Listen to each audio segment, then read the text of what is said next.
Coming to you from the Forge of Freedom studio in the heart of America. A podcast dedicated to preserving freedom and inspiring personal success. Freedom is born and lives through you, the individual, and it dies in the shadows of tyranny. Motivating our listeners to become well-rounded, freedom-minded people with the body of an athlete, the mind of a stoic, and the spirit of a warrior. The tree of liberty lives on through you, the Forge of Freedom. And now here's your host, Alex Ooley. Hello, everyone, and welcome to another edition of the Forge of Freedom podcast. I'm your host, Alex Ooley, and this is episode 92 of the Forge of Freedom. Today, I've got Mike Ooley back in the studio for Monday Gun Day, and we're going to talk here in just a little bit about the recent passing of Gaston Glock and his legacy and how he sort of shaped or reshaped the firearms industry and a number of other things, sort of cultural industry and sort of the right to keep and bear arms. But before we talk about that, I just want to mention briefly some more recent news with respect to the NRA. Of course, the NRA, we've talked about a little bit in previous episodes, has been in a bit of turmoil really since 2019, when there was a revelation of some infighting going on there. But since that time, there's been even more revelations as a result of the Attorney General's lawsuit against the NRA in the state of New York and the corruption that has been revealed as part of the litigation that's gone on there. Of course, primarily the improper use of funds by some top-level executives. Jury selection started in the case there in New York last week, and the jury trial is set to begin this coming, actually, by the time this episode comes out, will have been going on for about a week, set to begin January the 8th. So, if that's something that you're interested in, be sure to keep a lookout for developments in the trial there. One resource I would point out to you is Jeff Knox. He writes at AmmoLand and has written some good articles with some insight about what's going on at the NRA. Of course, Wayne LaPierre stepped down. He announced his resignation effective the end of January. So, of course, most of the trial will be complete by that time.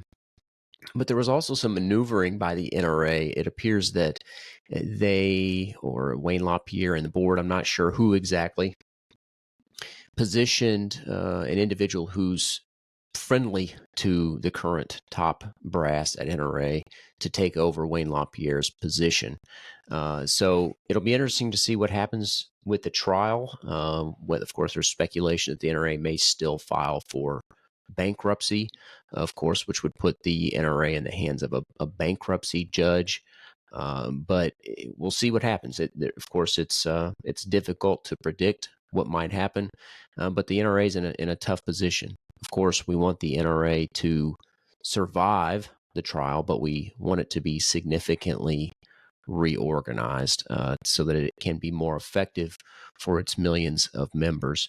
Unfortunately, if you go back and listen, and I'll link to this in the show notes, if you go back and listen to the episode I did with Jeff Knox, while there has been certainly an uptick in contributions and memberships at these other organizations, the Second Amendment Foundation, Firearms Policy Coalition, Gun Owners of America, and so on, it pales in comparison to what the NRA is able to do in terms of membership and pure dollars to fight for the right to keep and bear arms. So while these other organizations are great and wonderful and you should support them, they can't make up for the loss that we would see if the NRA were to dissolve in some way. So keep an eye out for some news about that trial. And Mike, anything else you want to say about what's going on at the NRA or current developments there before we talk about Gaston Glock? No, I just think people ought to keep an eye on that. I don't think the ship's turned with LaPierre's resignation, but maybe it's starting to turn in the right direction. I'll just reiterate, folks ought to listen to your podcast of a few weeks ago. I don't know when it was, 4 or 5 weeks ago, something like that, with Jeff Knox and Ammo Land for updated information.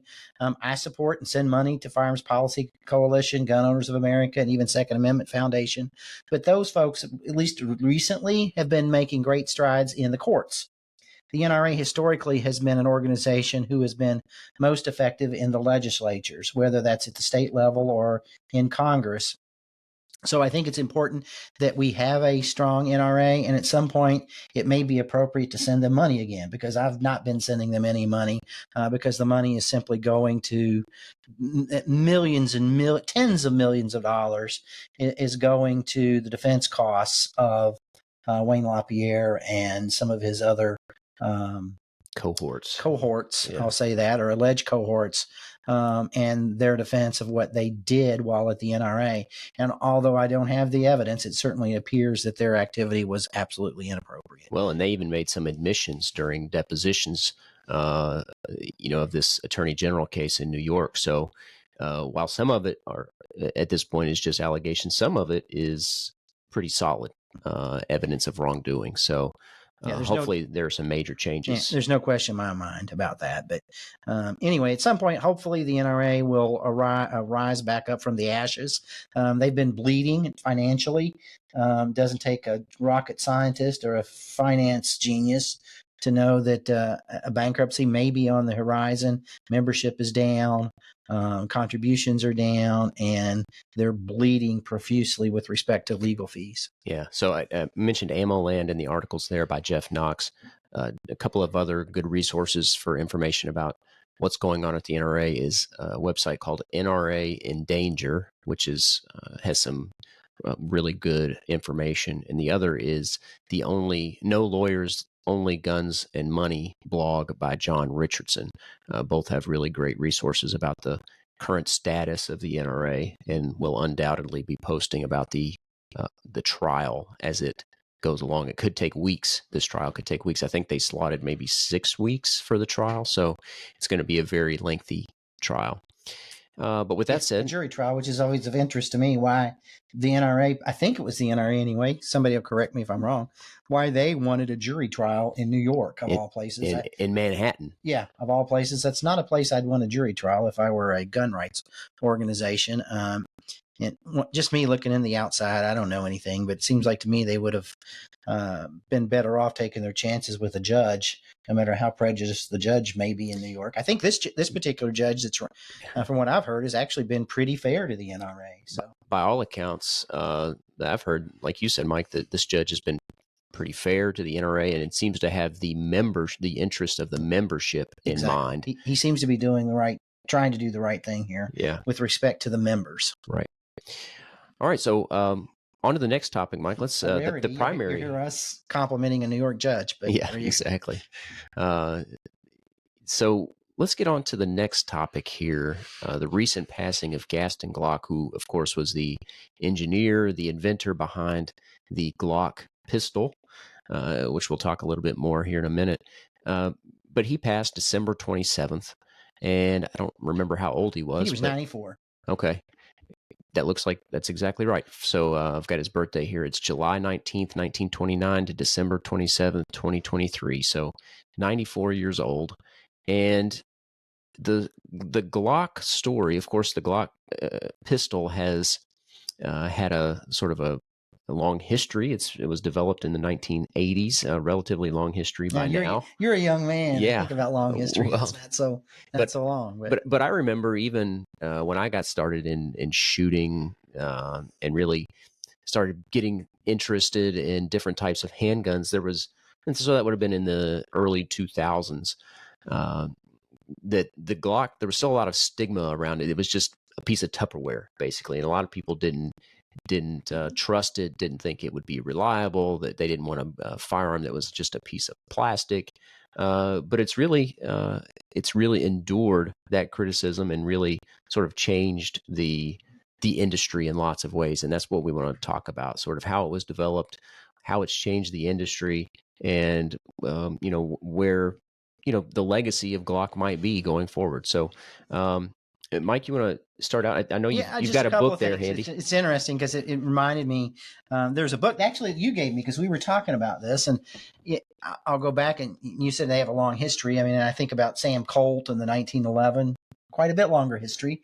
But one of the things that's interesting to me about Gaston Glock is I graduated. This will tell you how old I am. I graduated from high school in 1982, which is the year that Gaston Glock, I think, maybe it was 81, he got the patent on the Glock 17, which became famous. But one of the things that you did, you said, hey, have you read Paul Barrett's book? And I'm like, no, I'm aware of it, but I haven't read it. You gave it to me. I read it. So a lot of the stuff we're going to talk about today, or at least some of the stuff, probably everything that's accurate is going to come from Paul Barrett's book, which I don't know if people can see this or not. This is an old version. Yeah, they're on the side. But you're going to link to it where you can get it on Amazon or whatever. So I've got it upside down there. So probably everything I say today that's accurate came from the book. Anything that's not accurate is probably something I think I know.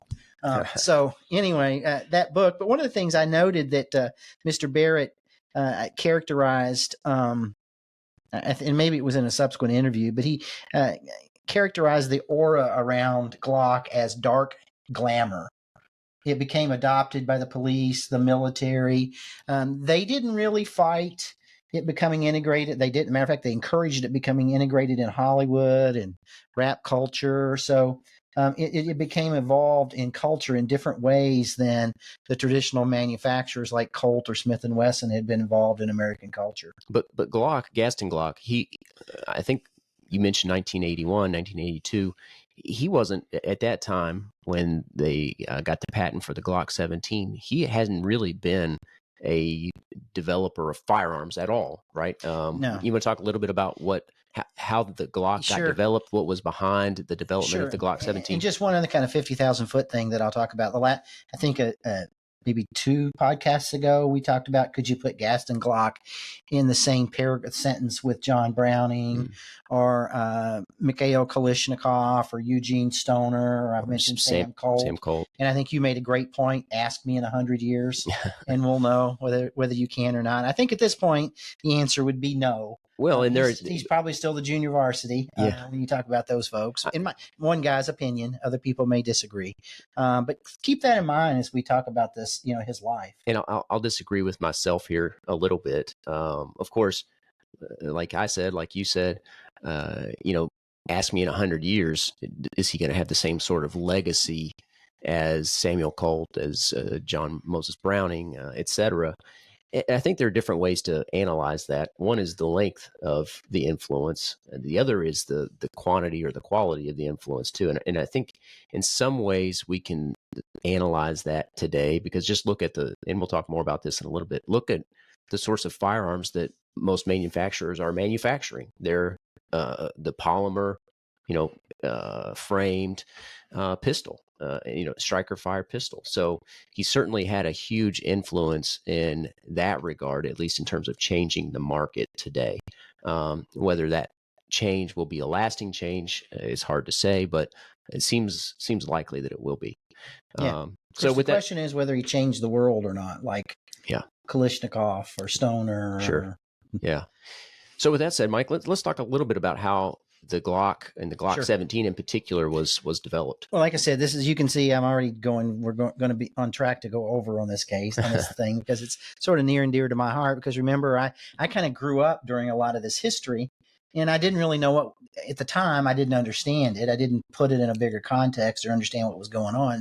And now as I'm older, I look back and see what was happening in the 80s and go, oh, that's what was going on to me and others. At least that's what I think anyway. But anyway, Gaston Glock in 1982, keep in mind, he was 52 years old, had no experience with firearms, wasn't a gun guy, didn't really have an interest in them. He had been, I guess, drafted is the word, into Hitler's army at the very end of World War II when Mr. Glock was a teenager and had almost no military experience, from what I understand. He was working in the, I think, for a radiator manufacturer as an engineer, or at least he had some kind of technical training. Him and his wife had bought some old Russian metal press where they were making like door hinges. Eventually they make knives for the Austrian army out of their garage. He's making curtain rods, accessories for the Austrian army. And all of a sudden, because he had a kind of an in with the Austrian army. He heard some folks in the Austrian From army knife making. for knife making and ammo pouches and all this other stuff. And this guy was making curtain rods. Okay. And he had some polymer experience making plastics. And I think the people that worked for him, by the way, didn't come from the gun industry either. They were like worked for camera manufacturers or something. Yeah, my understanding is that they had 3 employees, all with camera manufacturing or camera industry experience. Yeah. So anyway, he overhears some folks in the Austrian military talking about the fact that they're going to put out bids or do something to get a new sidearm for the Austrian military, and he asked about, hey, could I do that? And I think they kind of scoffed at him. He was like, well, of course you could do that, kind of thing, thinking nothing would come out of this guy that makes curtain rods. How are you going to compete with Walther and SIG and HK and Beretta? One of the oldest, who has, even at this time, has centuries of firearms manufacturing experience under the belt from Italy. So anyway, he decides he's going to try to tackle this problem. And the first thing he does, he gathers some experts up and says, military experts, and says, what do I need to do here to make a firearm? What do you want in a firearm, right? What do you want? And they said, well, we want a large capacity, because they had been using that. I'm not sure the Austrian military, but one of the more popular firearms was a P38, which was a 9mm, but didn't have, quote, high capacity, end quote. They wanted it to be very durable so that it would work in all kinds of weather environments, all kinds of conditions. They wanted it to be easy to use, not complicated, which is something that we see being an impediment to beginning firearms users, even in our practice. They wanted something that had a consistent trigger pull. They wanted something that they talked about with these experts. They talked about whether the external safety features on a lot of existing firearms, in fact, made the gun safer, or this sounds strange, but were they in fact an impediment to overall safety? The fact that they had these external safeties. For instance, in 1911, and I'm not being critical of a 1911, you know that I've carried a 1911, and I have a bias towards a 1911, although there's a Glock on my waist right now, and inside the waistband holster. But they wanted a gun that had a consistent trigger pull, no external safeties. It still has safeties. The Glock has a trigger safety. It's that little protrusion that sticks out on the trigger, and it has to be depressed before you can pass the frame, essentially. The trigger and it can go off. It has a drop safety and has a firing pin block. So they do have safeties, but they're passive safeties that the user doesn't have to think about disengaging. And they wanted one that, like I said, that was durable and had a long service life. Their goal was, I think, 40,000 rounds with one malfunction every 1,000 rounds in that first 10,000 rounds of service life. So that's the sort of picture these experts painted for him. He took that. He also examined other firearms. Steyr had one, which is an Austrian manufacturer. He looked at SIGs, he looked at Berettas, he looked at a lot of different firearms, and he went to work developing his own. Now, there are varying accounts about how quickly he did this, but he probably came up with a gun, we know, within a year. My understanding is that there was a prototype within 3 months. Yeah, I'm not sure. I read different things about what was. I think ultimately Gaston Glock said it took about a year, a little bit under a year is what he said. Either way, even if you go with the long end of that, the year, it's an impressive feat. Oh, it was phenomenal what he did. Yeah. This is absolutely phenomenal what he did. So he enters this gun in whatever sort of competition the Austrian military has. And you got to remember, it probably benefited him because he was this guy making curtain rods or whatever. He didn't have any preconceived notions, anything that tied him to the concept, for instance, that, well, any gun had to be made out of steel and walnut, of course. To make something out of polymer sounds crazy. He didn't have any preconceived notions. He listened to the experts, and that probably ultimately helped him with the design and manufacture of what became the Glock 17. Now, the Glock 17 is called the Glock 17 because it was Mr. Glock's 17th patent. A lot of people think it's because it held 17 rounds. The magazine held 17 rounds. It's 17 plus 1, actually. But he enters this, and it wins the competition. Now, frankly, kind of reading between the lines, this is just me talking. I think it was either going to be him or Steyr.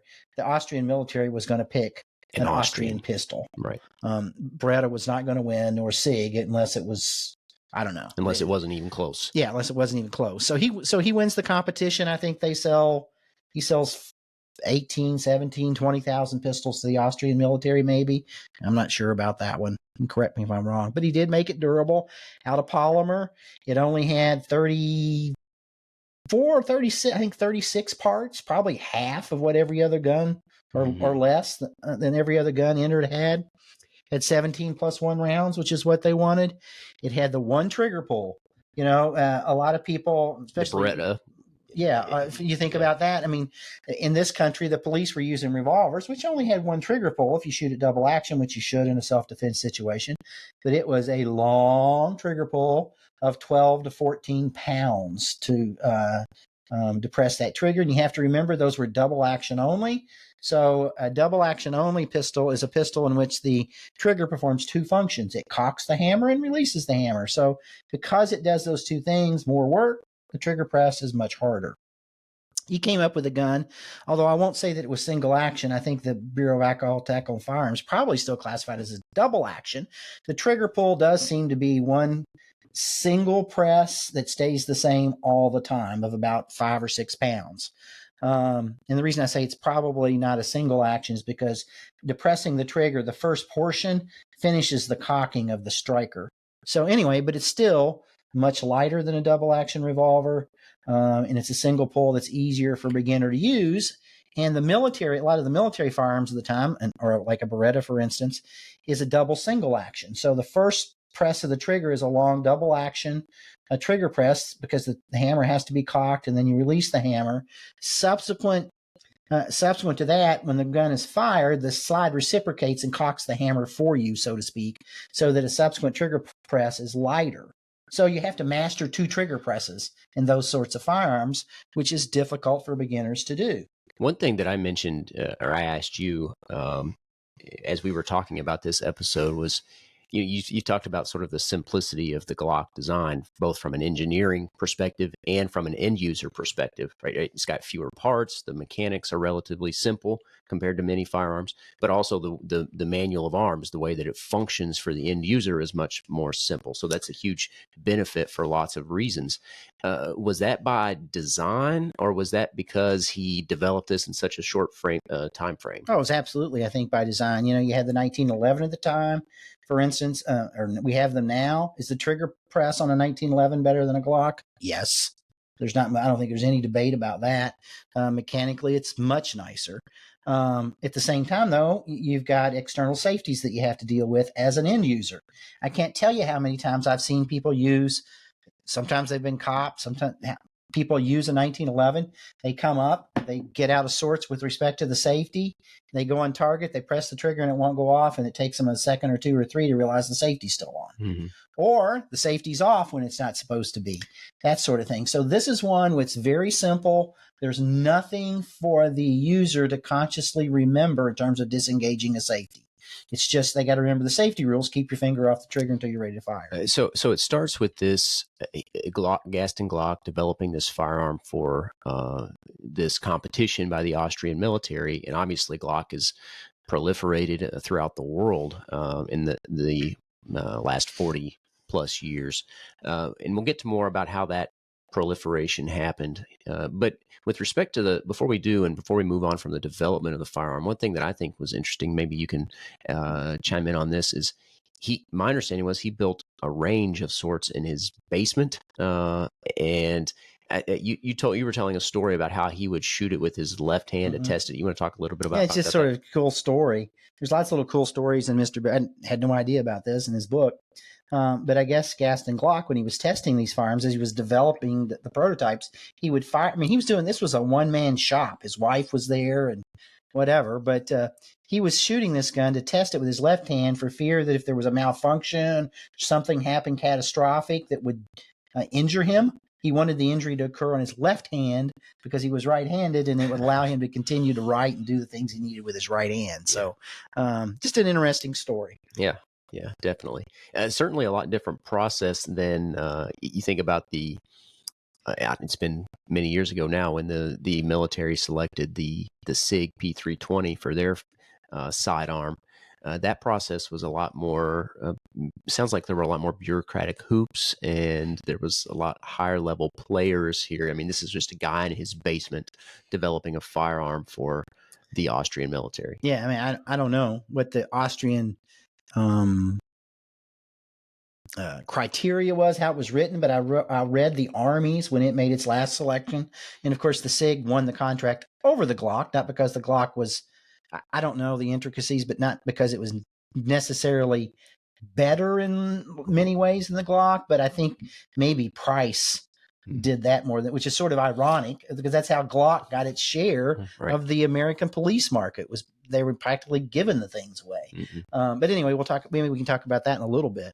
But yeah, he was using his left hand in the basement. And I think it's it's kind of interesting if you want to keep talking about why it developed in the United States in particular. Well, before we get to that, so I think as a segue to that, so it was adopted by the Austrian military, and then subsequently, my understanding is that it met some NATO standards and was adopted by the Norwegian police or military. I can't remember which, but some government agency in Norway. Yeah, I think the Norwegian, I think the Army, but I'm not sure about that. But the Norwegians anyway, but it was officially sort of sanctioned by NATO as being in the game for other folks, other military authorities or police to basically accept as a legitimate firearm in the defensive world. So how did it get to? So it goes from Austria to Norway.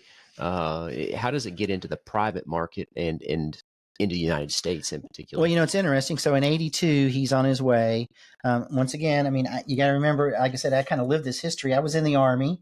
When I was in the Army, that's when we had 1911s at first, very old 1911s that had always wondered about all the stories that those things could tell.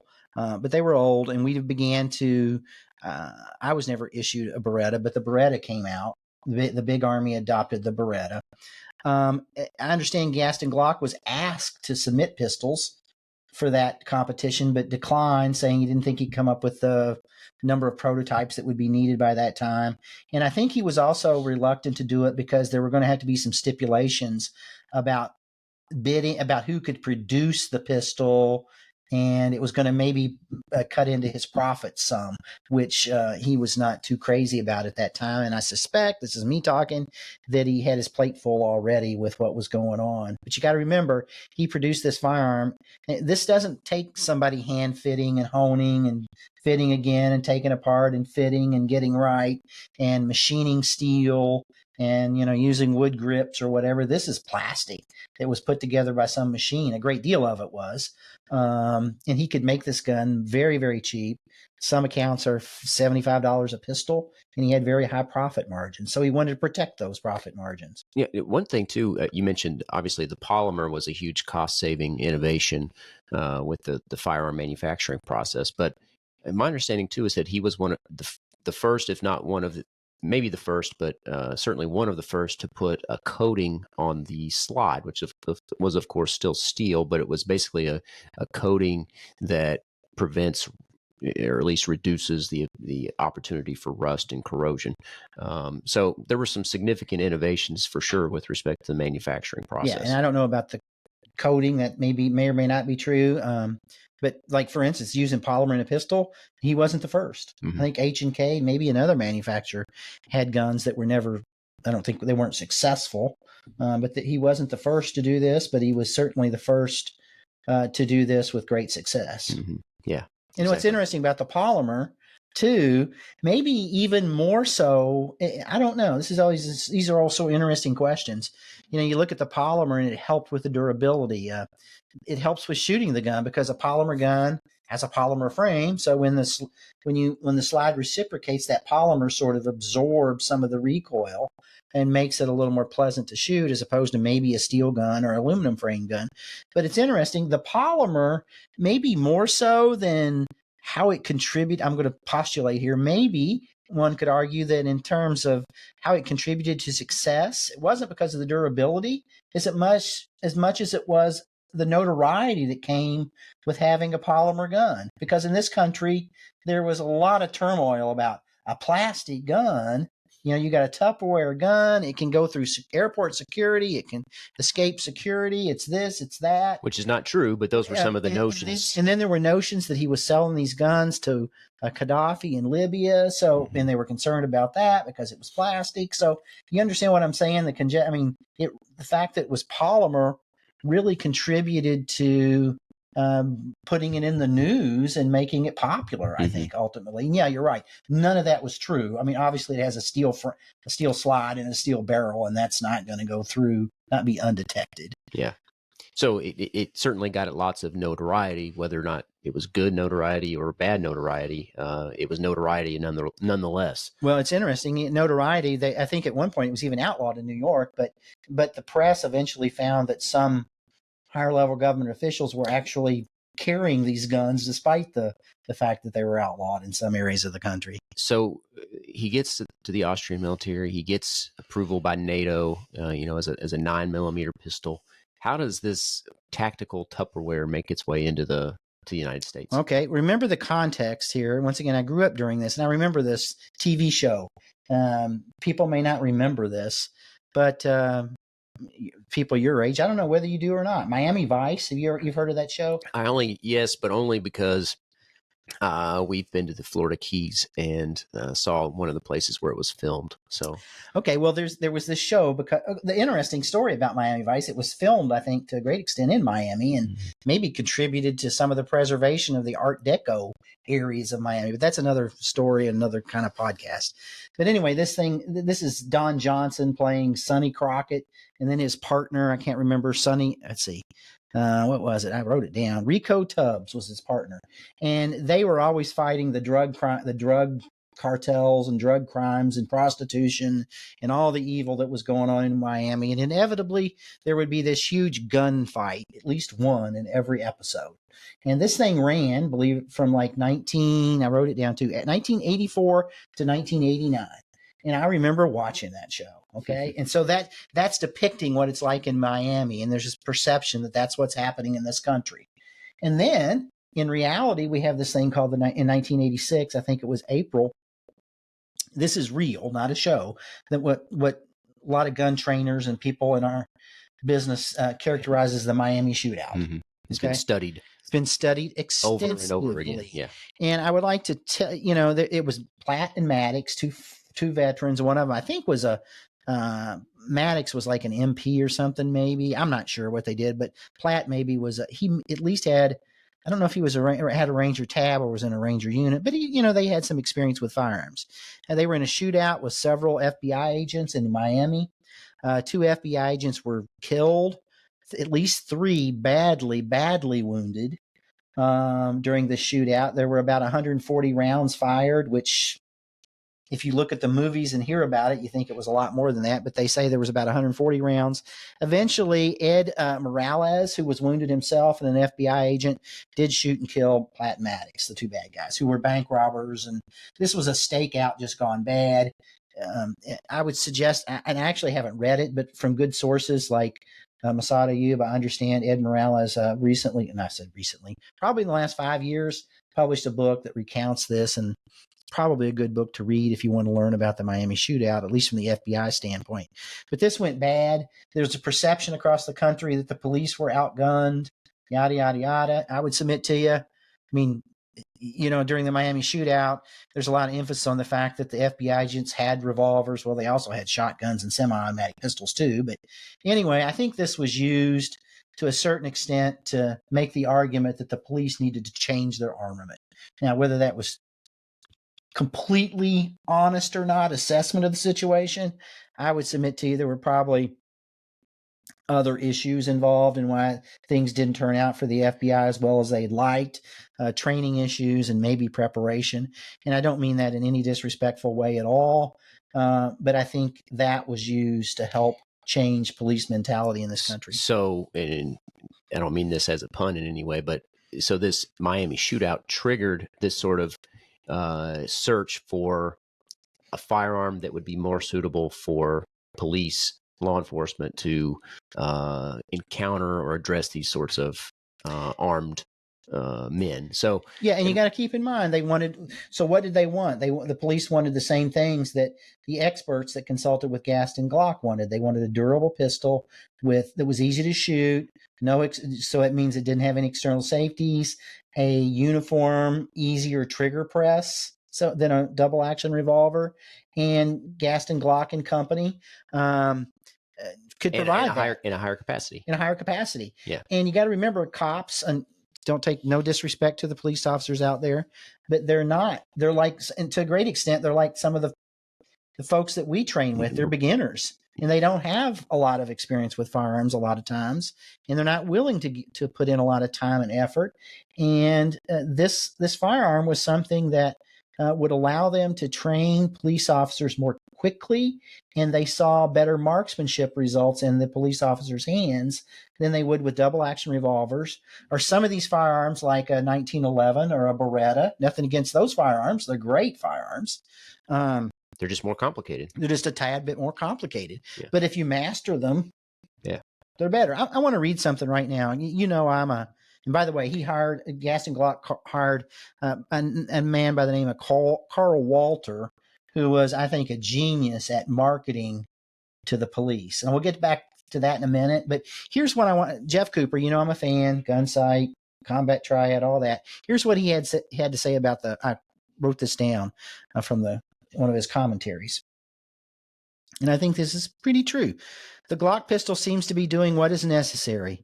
It is not a weapon for the master, but it seems to work well. And of course, reliability is a major consideration with a defensive pistol. So we see more Glocks all the time in school and in competition.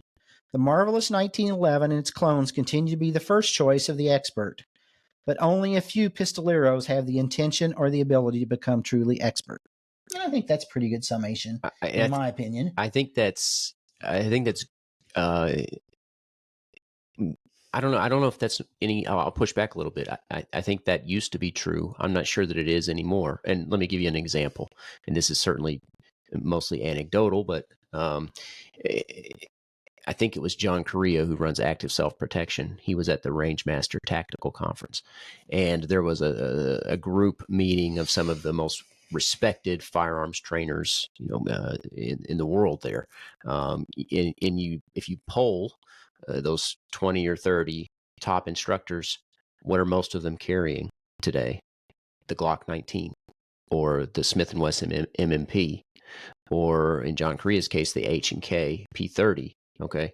So they're polymer striker fired pistols. So these are people who are considered the best of the best in the firearms training world. And they are today, most of them carrying striker fired pistols that have been either Glocks or have been developed to be like a Glock. So of course you've still got the Clint Smiths, who are still, I would say, more 1911 type folks, but he sees the place for the Glock. Oh, I'm not, and I don't want to turn this into a Glock versus 1911 thing. My point is, particularly at the time he wrote this, I think this was true. You cannot.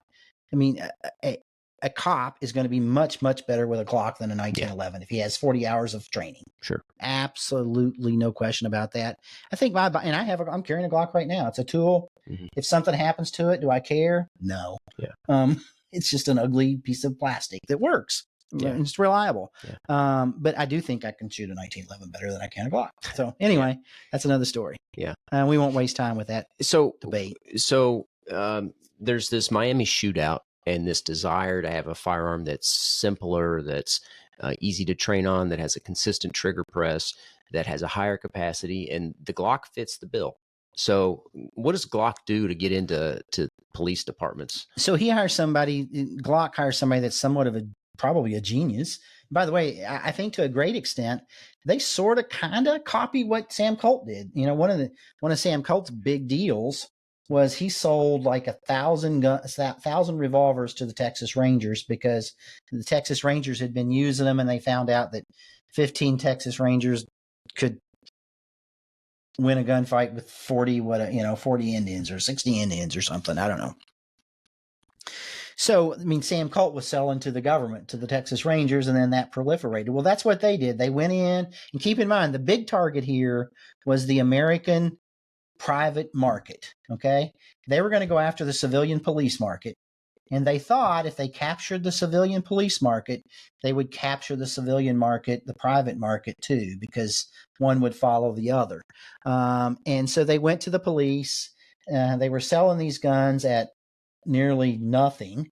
They were encouraging trade-ins. So the police would trade in their old revolvers and get a new Glock, basically for nothing. Is what it would amount to. So they were selling these cheap or for almost for nothing, just to get them everywhere in terms of the police adoption. And ultimately, they got to about, I think, maybe even currently, about the 2/3 of police agencies or forces. I don't know if you include the federal police or not in on that, but have adopted a Glock. So they get them into the hands of the police. They do it in lots of ways. They sell them cheap. They finance them some way cheap. They encourage trade-ins that in lieu of buying them where police budgets don't. Yeah, or limited. Yeah. Are limited. They go to the police and train them. You had the American manufacturers, Colt and Smith & Wesson were a little stodgy. And it's like, you still had to go to Massachusetts if you wanted training. And they just thought they were going to always be the only gun until Glock came along. I mean, they were, in some of his marketing, the police was a little suspect. There was this thing called the Gold Club, I think, in Atlanta, where they would bring police in to train for like 4 days. And then Thursday night they spent at the strip club is what it was. It was a strip club that they spent time at, free, all kinds of food and drinks. And I think Mr. Walter was asked one time about whether or not there were any illegal activities going on there. And I think his response is, my gosh, I was taking these people to a place that was full of cops. How could there be anything illegal going on? I think that was his response. So anyway, we'll just leave it at that. Yeah. But he did all kinds of things to market it to the police and get it into that sector, which he did.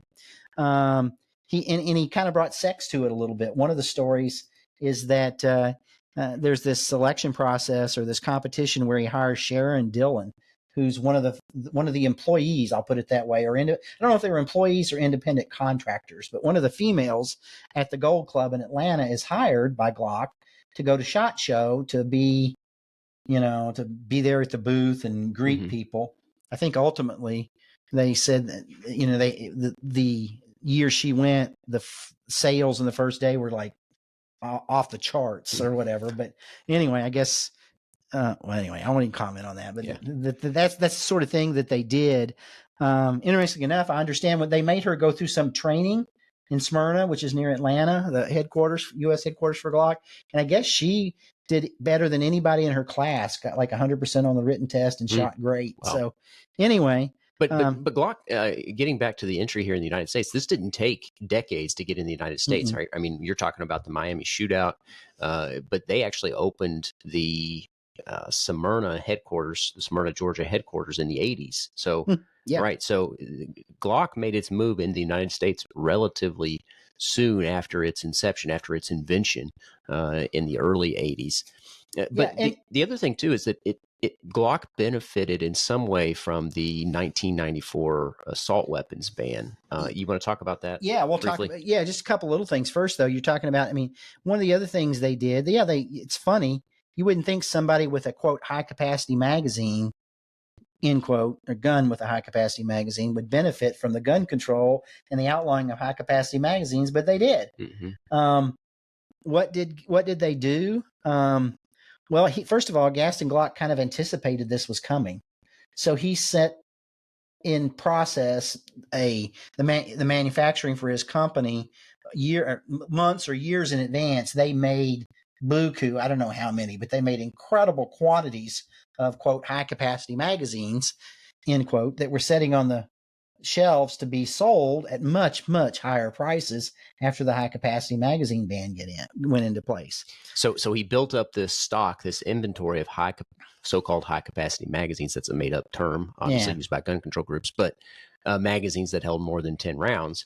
So in anticipation of a ban, because he expected that the ban would allow, right, for things that had already been manufactured to be sold. Yep, and that's what he did at much, much higher prices, because once again, I lived through this. The prices for these quote high capacity magazines went through the roof, because you could still keep the old ones, they just couldn't make new ones. Okay, just like AR-15s when they had the assault weapons ban, prices went through the roof. I can still remember going to gun shows and buying AR-15s just because you needed to buy them before the ban kicked into place. So anyway, so that's what he was doing. He would also, interestingly enough, because they were encouraging all these trade-ins, he would have this huge police force. He'd let them, they'd trade their revolvers into a wholesaler. Of course, it wasn't directly to Glock, I don't think, to a wholesaler. And then the wholesaler would provide the Glocks. And then after 2 or 3 or 4 or 5 years, I don't know what the cycles were, they would trade the Glocks back in. Well, what would they trade back in? These quote high capacity magazines. And guess what? Were those magazines subject to any kind of ban? No, they were magazines that were pre-ban, and they demanded a high price. Yeah. So and then the cycle would continue. So then, of course, the assault weapons ban and the high capacity magazine ban sunsetted 10 years after it took effect. And I think what's interesting is that by that time, Glock had sort of positioned itself as the leader in this market, this market for polymer framed striker fired pistols. And today still has sort of the even though there are other major players, still has sort of a huge advantage, because why do people like the Glock today, even though there are other companies who are making very high quality products? Well, it's because they're so ubiquitous, right? Because you can get magazines, you can get parts, you can get holsters and accessories for your Glock just about anywhere, because it's the sort of Model T of its day, right? In that market. Yeah, and what's you're absolutely right. One thing interesting about the gun control thing too, as a matter of fact, we ought to talk about this sometime. The city of Gary up in northern Indiana still has a lawsuit, I think, against Smith & Wesson that's pending. But some of these cities, if you recall, wanted to start suing gun manufacturers for the misuse of an otherwise legal product, which is absurd. Not the subject for another show. Right. When a protection of lawful commerce. Yeah, when a drunk driver has a wreck and injures you, you don't sue the manufacturer of the car he's driving. But anyway, what's interesting is because of the trade-in program that they promulgated. So what happened is these police agencies, these city police agencies, would turn their firearms in. They would be sold, and they would get quote out on the street again. And show up at a crime scene. Well, if you were the mayor of the city and it was your police force's firearm that had gotten back out on the city streets, how are you going to complain about what Glock did? You were a participant in that. So I thought it was sort of a brilliant I don't know if it was by design as much as just they made the argument based upon the circumstances. But anyway, another way that they kind of turned this gun control mentality around on the anti-gunners. Yeah. So their plan worked, though, right? I mean, they targeted the law enforcement market here in the United States with the idea that if police had these firearms in their hands and liked them, that it would take off in the broader civilian market, right? But it did that fairly rapidly, right? I mean, it got into the hands of the police officers. It showed up in movies and in other sort of pop culture ways, in magazines. Yeah, and they didn't fight that. The stodgy American manufacturers were much more recalcitrant in where their firearms showed up. That if you wanted one in a movie prop, you were going to have to buy it. So, but Glock didn't, even if it was a little bit of that dark glamour sort of thing, they didn't object to that. You're right. Yeah. Showed up in rap, Hollywood, all over the place. People were seeing it on TV. Yeah. Yes. And so, they were able to penetrate an American market that had a strong bias toward Smith & Wesson and Colt and revolvers and 1911s, right? And more of your steel and wood type firearms. Yeah, I think the turning point where you could say that they were successful. I think some of they were called tactical Tupperware and all that sort of thing. They were looked down upon, and the American psyche said it had to be made of steel and walnut. but at some point, I think Smith and Wesson, for instance, and they got some backlash too, which is another story. They were British owned for a while. Some of the things they did in terms of agreements with the Clinton administration kind of gave them a black eye. But I digress again. Eventually, I think Smith and Wesson said, you know what? Instead of just poo-pooing it, they were eventually like, my goodness, they kind of got scared. We got to do something. So what'd they do? They made a polymer handgun. Yeah. They ended up being litigation from Glock, naming them as a defendant, because what was that first one that Smith & Wesson made that was the polymer? There was a name. I can't remember it off the top of my head now. But anyway, there was litigation over that, and there eventually became a settlement. But now... the M&P. The M&P the is Smith & Wesson prolific. M&P. Yeah. Probably. Polymer framed handgun. One of the most popular polymer frame handguns. Maybe probably this, I don't know, actually, the SIG P320 is way up there, and of course the SIG P365. Yeah, and think but one of the most popular for sure. Yeah, and think about another gun manufacturer, CZ, centuries old. Mm-hmm. That's why I kind of chuckled when you talk about the history of Glock. It's like, here's 1980. Yeah. I mean, Beretta, 40 years is nothing. With Beretta, we're talking about centuries. Right. CZ, we're talking about centuries. And one of the great handguns of all time is the CZ75. What did Mr. Glock look at? The CZ75. Is it a great handgun? Absolutely a great handgun. But what does CZ now make? In addition to the CZ75? Essentially a copy of the Glock. I wouldn't accuse them of copying of it, infringing any patents. But that's an interesting point, though, because the patent right on the original Glock has the time frame has run. So now there are essentially copies. Another good point. The patent on the Gen 3, maybe, and one of your listeners will correct me, but I think the Gen 3, that's why you see, I think, like Palmetto State makes something called a dagger. A dagger, right. So you see all these sort of Glock-like guns. You're absolutely right. You're ubiquitous at, I don't know what they cost, little to nothing. Mm-hmm. I mean, it used to be, if you didn't spend $1,000 on a 1911, you were, it was junk. Yeah. Now, the Glock is the kind of primo polymer gun at $500-$600, I guess. Yeah. So. And the CZ, like you said, they call it the P10C or the P10.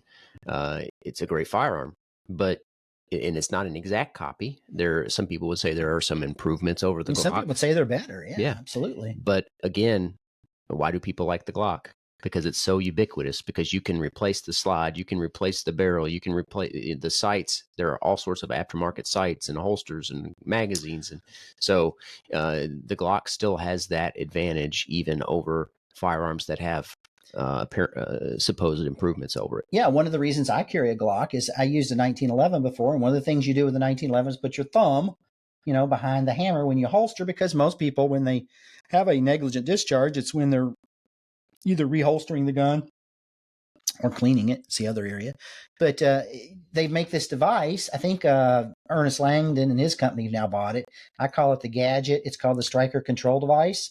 And you can replace the plate on the back of the slide of the Glock with this, so that when you're reholstering, you're putting your thumb there to keep the striker from coming back and maybe going off if you make an error or get clothing caught in your trigger guard or whatever. So, but they only make it for a Glock. Yeah. One more point here, and I want to point out the book again. We started out talking about this book, which is called Glock by Paul Barrett. I'll link to that in the show notes. But in closing, one thing I think that's interesting, an interesting story, is this attempted assassination on Gaston Glock. You want to mention that? And then anything else you want to mention? Well, I just think too, I mean, he also, one of the other things about why he was successful is we there was no objection to this gun being included in pop culture. He also, I think Soldier of Fortune magazine wrote an article or two that helped a lot, because they actually liked it, whoever wrote the article, not expecting to, I think. But it was an interesting story. There was an attempt on Mr. Glock's life. He was involved with a gentleman, and I can't remember his name. Well, there were allegations of embezzlement, right, by one of the senior executives at Glock. Yeah, and he was going to meet with him in Luxembourg. He went out, what is this guy's name? I should remember it. I'm sorry.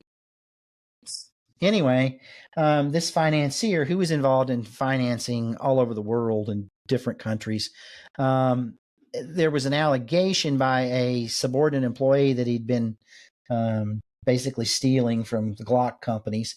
He met with Mr. Glock in Luxembourg, and Mr. Glock went out to a parking garage to look at some sort of exotic car, I think is what it was, with this gentleman.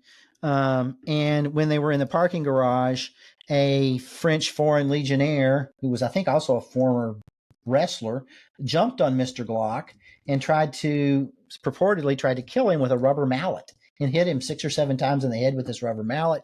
But evidently Mr. Glock, who was, I think, 70 at the time, or over 70, was in pretty good shape. Evidently he swam a lot. He fought this guy off, hit him in the eye socket and this and that, fought him off. Actually, I think the police showed up and the guy was still there, and the guy was like almost passed out and exhausted over Mr. Glock. He's arrested, this financier, and I wish I could remember his name. Do you see Charles Ewert? Yes, that's it, Ewert. Ewert, were both arrested. They're ultimately convicted of this attempt. I'm not sure what they're convicted of exactly, some sort of attempted aggravated assault or murder or whatever they call it in Europe, and sentenced to prison. I'm not sure what happened, if they ever got out. But interestingly enough, I didn't know. I thought to myself, why would a French foreigner, a French legionnaire, hit him with a rubber mallet? But evidently they were trying to make it look like he fell in the parking garage and hit his head and died. Yeah. So anyway. Yeah, it's my understanding that Ewert was acquitted, or at least was not convicted of the embezzlement, but was of the attempted assassination.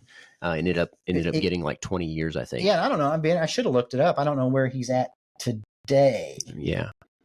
I'll if I can find that information, I'll try to link to it, but I'll certainly link to some basic info about that assassination attempt. And of course, that's all described in the book, right? In Glock by Paul Barrett. The assassination attempt is, I'm not sure the part about the reason they did use the mallet was to stay. That might be my reading speculation from somebody else. I'm not sure about that. But if it's recounted in the book, you ought to read the book. It's just very, very interesting. The book also talks about all of this plethora of people that, particularly the American company that came into contact with him, how it kind of recounts their ride and where they ended up.